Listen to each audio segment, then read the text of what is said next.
बैरी बेराय आए माई पहू ना जनाए।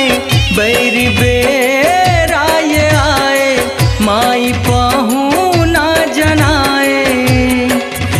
जोत जवार के संग दाई सगरी नहाए। कलसा जवार के संग दाई सगरी नहाए। मोहनी मूरत तैलुकाए ज्योति रूप सिर जाए। मोहनी मूरत तैलुकाए ज्योति रूप सिर जाए। कलसा जवार के संग दाई सगरी नहाए। कलसा जवार के संग दाई सगरी नहाए।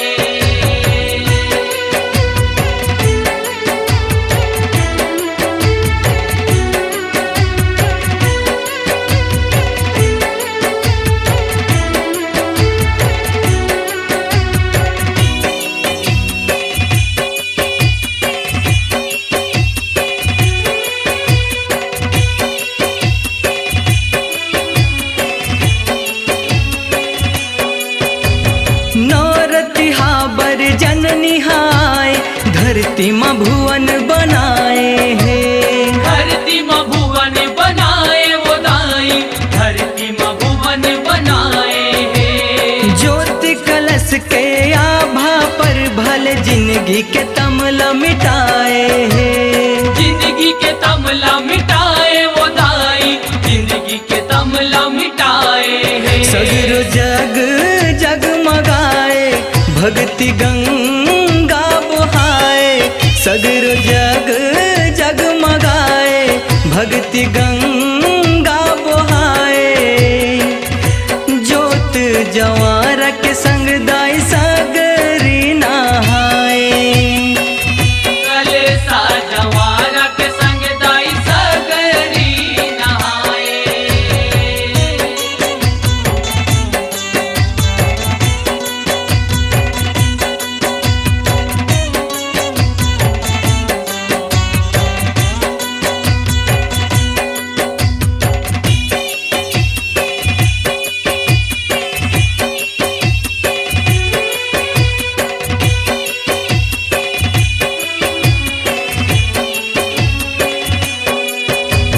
दाई के कोरम दिन हपहागे विदा के नेंग हाय है। पिता के नेंग हाय वो दाई। पिता के नेंग हाय है। सरध समर्पण सुविचार बर जननी हमाया रचाए है। जननी हमाया रचाए वो दाई। जननी हमाया रचाए है। कांति कार्तिक जस लगाए सार जिंदगी के बताए। कांति कार्तिक जस लगाए सार जिंदगी के बताए। कलसा जवार के संग दाई सगरी नहाए। कलसा जवार के संग दाई सगरी नहाए। मोहनी मूरत तैलुकाए ज्योति रूप सिर जाए। मोहनी मूरत तैलुकाए ज्योति रूप सिर जाए। कलसा जवार के संग दाई सगरी नहाए। कलसा जवार के संग दाई सगरी नहाए।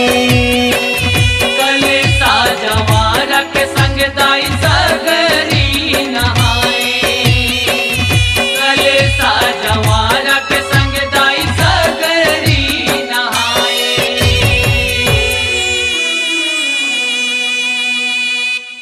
अपनी आवाज को दीजिए एक नया मुकाम।